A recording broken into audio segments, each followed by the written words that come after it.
में देवी मंदिरों में खप्पर निकालने की परंपरा 100 से 200 साल से भी अधिक पुरानी मानी जाती है। आपको बता दें, देश भर में कलकत्ता के बाद छत्तीसगढ़ में दंतेवाड़ा और कवर्धा ही ऐसे स्थान हैं जहां यह अनोखी परंपरा अभी भी जारी है। आज की तारीख में यह परंपरा केवल कवर्धा में जीवित है।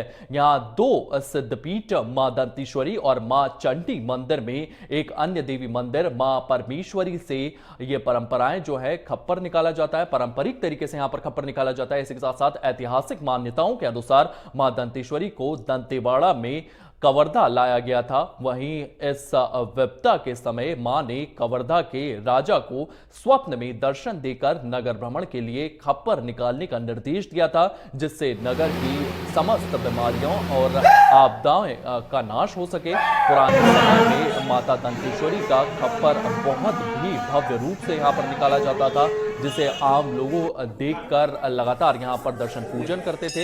इस दौरान यहां पर ये पूरी की पूरी मान्यताएं जो हैं ये फिर से रखी गई है।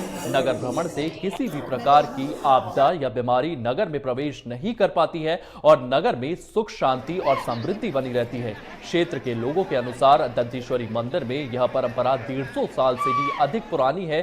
खप्पर को मां कालरात्रि का रूप माना जाता है, जो एक हाथ में तलवार और दूसरे में जलता हुआ खप्पर लेकर मध्य रात्रि को नगर का भ्रमण करती है।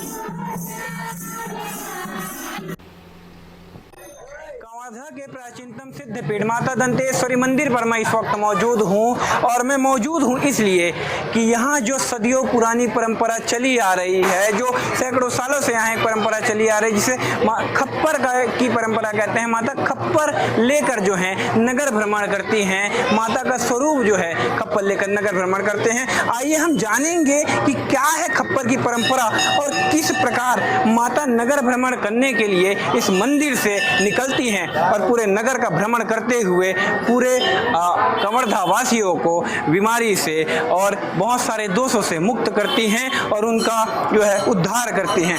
आइए, ये है माता की प्रतिमा जो है दंतेवाड़ा से माता की जो प्रतिमा है वो लाई गई है बताया जाता है, और बताया जाता है कि यहीं से जो है पहली बार खप्पर की परंपरा जो है प्रारंभ हुई है। हम मंदिर के पुजारी से जानेंगे कि क्या है खप्पर की पूरी परंपरा और किस प्रकार खप्पर जो है यहाँ से निकाला जाता है। आप मंदिर के पुजारी हैं और साथ ही साथ आप खप्पर लेकर भी निकलते हैं, ये हमने सुना है। तो बताइए खप्पर का इतिहास क्या है और मंदिर का क्या इतिहास रहा है? ये बात सत्य है। जय माता दी। सभी दर्शकों को नमस्कार करता हूँ, जय माता दी बोलता हूँ। और मंदिर के इतिहास परंपरा तो बहुत पुरानी परंपरा है, लगभग 200 साल। इससे पहले राजा उजियार सिंह जी के समय मैया जी के यहाँ पे आए। इतिहासकार लोग अलग अलग शब्द हम बोलते हैं ना, उसको जितना जानकारी होती है उतना बताते हैं उन लोग। माता जी स्वप्न दे के राजा साहब को स्वप्न दी थी कि तुम इतना मुझे पसंद करते हो तो तुम मुझे लाते क्यों नहीं ऐसे करके। तो दंतेवाड़ा से, बस्तर दंतेवाड़ा से जगदम्बा को लेके आए थे, गाड़ा बैला में बोलते हैं, उस समय की बात है। और ये तो किसी की याद नहीं है कि कितने साल में वो मैया आई। धीरे धीरे धीरे आते आते करीबन महीना दिन लगा कि 2 महीने लगा, पता नहीं। और बताएंगे खप्पर का क्या इतिहास रहा है? प्रथम बार कब खप्पर निकला था और किसके द्वारा निकाला गया था? प्रथम बार एकदम समय तो नहीं बता पाऊंगा, लेकिन लगभग 150 साल पहले भखारी सिंह जो राजपूत जी थे ना, वो निकले खप्पर। और जब खप्पर बन के जब सवारी आई उसमें, तो करीबन 1 फुट के आसपास है ना ज़मीन से, अरे 1 से 2 फुट ऐसी ज़मीन से है ना, 2 आगे जितना भी हुआ 1 से 1.5 फुट। लोग उसको देखने में डरते थे, बोले अरे माता जी जा रही है। और जैसे कोई अगर जैसे छेद से भी देखते थे ना, तो वहीं पे उल्टी या दस्त हो जाना ये तो आम बात हो गई थी, क्योंकि उसका विराट रूप और जगदम्बा को देखना छोटी मोटी बात नहीं है ना, इसलिए थोड़ा फर्क पड़ता था। और क्या होता है, भखारी सिंह जो राजपूत जी है, वो करीबन 150 साल पहले वहीं से प्रारंभ हुई। अब ये खप्पर क्यों निकली है तो बताते थे उस समय कालरा, छोटी माता, बड़ी माता, चेचक, ये भयंकर बीमारी होती थी इस क्षेत्र में।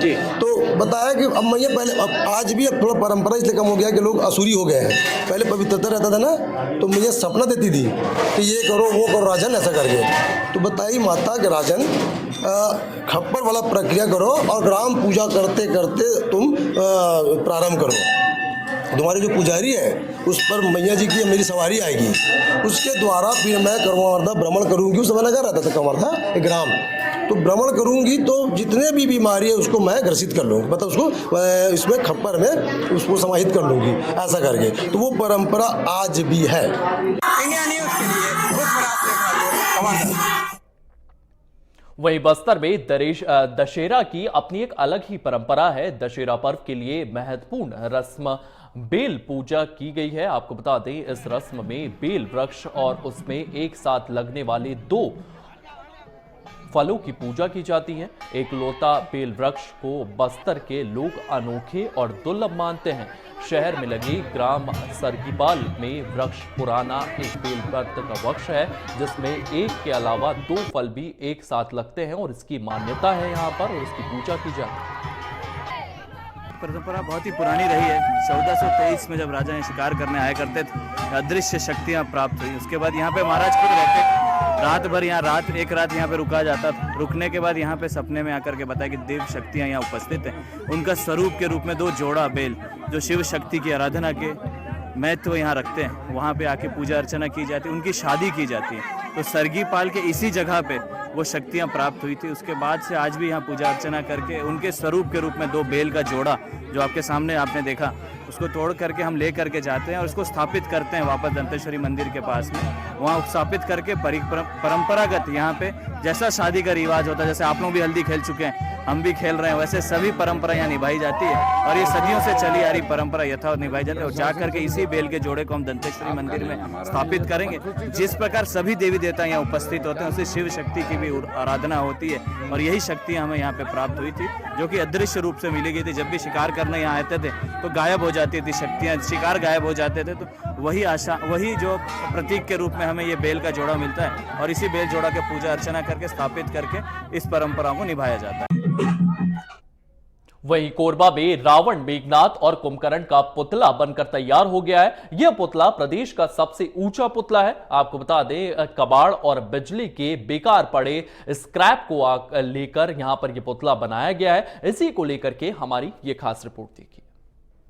जहां कबाड़ समझकर कई कारखानों में उपयोग न होने वाली वस्तुओं को फेंक दिया जाता है, वहीं छत्तीसगढ़ राज्य विद्युत उत्पादन कंपनी कोरबा पश्चिम द्वारा न सिर्फ कबाड़ से बने अनुपयोगी सामान से एक रावण बनाया गया, बल्कि कुंभकर्ण और मेघनाथ को भी बनाया गया।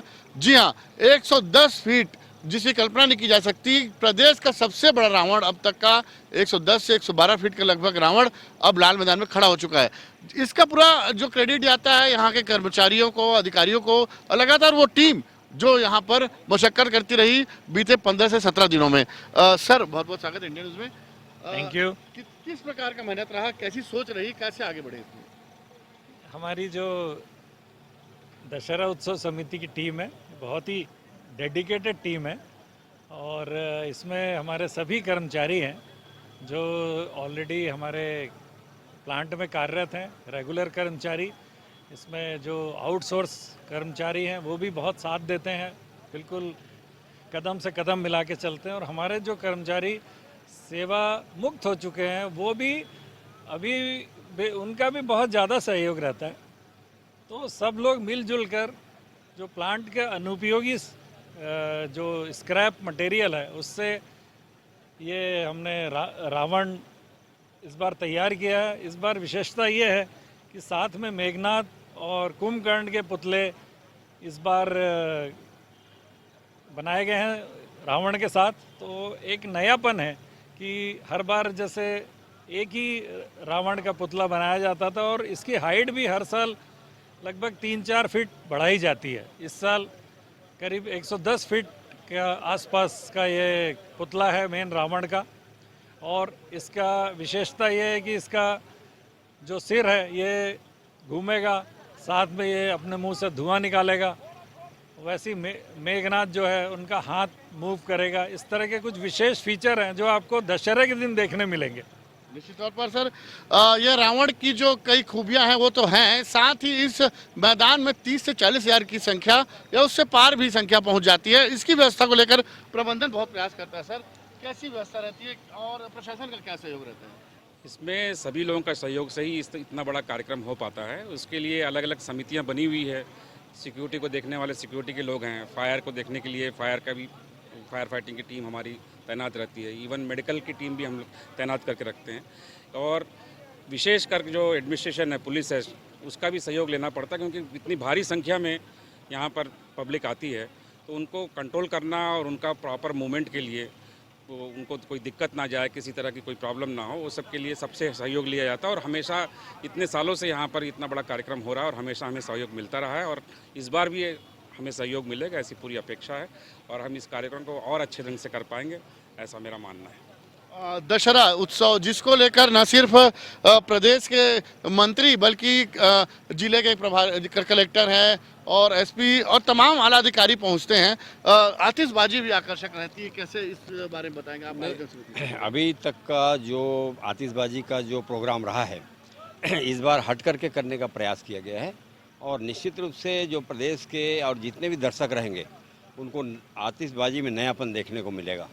मेरा बताना ये है कि सबसे बड़ी विशेषता यहाँ पर यह है कि सारे कर्मचारी अधिकारी मिल करके इस दशहरा उत्सव समिति का निर्माण करते हैं और रावण का भी निर्माण करते हैं, और पूरे कार्यक्रम का संचालन से लेकर के व्यवस्था तक सभी कर्मचारी अधिकारी मिल करके बहुत उत्सव के रूप में इसको बहुत मनाते हैं। ये एक बड़ी विशेषता रहेगी। निश्चित रूप से अभी तक जो नहीं हुआ वो पहली बार हो रहा है कि 3 जैसे पुतला बताया गया हमारे अधिकारियों के द्वारा, 3 पुतले का निर्माण किया गया है, और तीनों में बड़ी विशेषता है कि इस बार फिनिशिंग भी बहुत अच्छा है, ऊंचाई भी बहुत अच्छा है, और पूरे प्रदेश में जितने भी रावण का निर्माण होता है उसमें मेरे ख्याल से सबसे बड़ा और एक उत्कृष्ट रावण का निर्माण यहाँ पर किया गया है। तकनीकी कर्मचारी और तकनीकी अधिकारी इसका निर्माण हम लोग करते हैं मिल करके, और ये वास्तव में जैसा बोला गया कि ये एक प्रकार से कबाड़ जिसको हम लोग रिजेक्ट कर देते हैं, ऐसे चीज़ों का इकट्ठा करके हम लोग उसका उपयोग जो सदुपयोग होता है, तो ये वास्तव में एक बड़ा उत्सव के रूप में इस बार जो है हम लोग मनाने जा रहे हैं, और निश्चित रूप से आतिशबाजी का है तो ये नयापन इस बार रहेगा। तमाम खूबियाँ तो हमने जान चुके हैं कि किस प्रकार यह रावण का निर्माण होता है, कितना संघर्ष करना पड़ता है, कितने दिन लगे स्ट्रक्चर तैयार करने में, ड्राइंग रेडी करने में, और फिर अमली जामा पहनाने में, कि कब इसको किस प्रकार बनाया जाएगा, कैसे उठाया जाएगा, क्रेन की सहायता लगेगी, ये सब तमाम चीज़ें हैं, इसके बारे में बताइए। देखिए, इसमें क्या है, सितंबर के माह में हमारा जो मैनेजमेंट है। चलिए फिलहाल इस बुलेटिन में इतना ही। आप बने रहिए